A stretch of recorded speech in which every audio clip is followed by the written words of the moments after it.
ভারতীয় ধনকুবে মুকেশ আম্বানির কোম্পানি রিলায়েন্স ইন্ডাস্ট্রির যুক্তরাষ্ট্রে ৫০ বছরের মধ্যে প্রথমবারের মতো একটি বড় তেল শোধনাগারে বিনিয়োগ করতে যাচ্ছে বলে জানিয়েছেন মার্কিন প্রেসিডেন্ট ডোনাল্ড ট্রাম্প।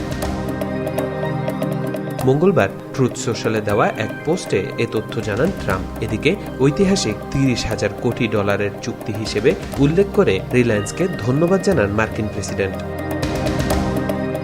নতুন শোধনাগারটি টেক্সাসের ব্রাউন্সভিল বন্দরে তৈরি হবে। এই প্রকল্পে রিলায়েন্সের বিনিয়োগের সঠিক পরিমাণ এখনও জানা যায়নি। রিলায়েন্স ইতিমধ্যেই ভারতের জামনগরে বিশ্বের সর্ববৃহৎ তেল শোধনাগারের মালিক এবং কোম্পানির বাজার মূল্য প্রায় $২০,৬০০ কোটি।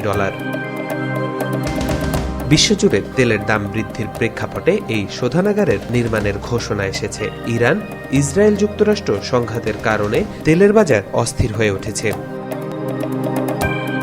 এছাড়া নতুন শোধনাগারের মাধ্যমে যুক্তরাষ্ট্রে হালকা শেল তেলের পরিশোধন ক্ষমতা বাড়ানো হবে। আমেরিকা ফার্স্ট রিফাইনিং জানিয়েছে এবছরের দ্বিতীয় প্রান্তিক থেকে নির্মাণ কাজ শুরু করার পরিকল্পনা রয়েছে।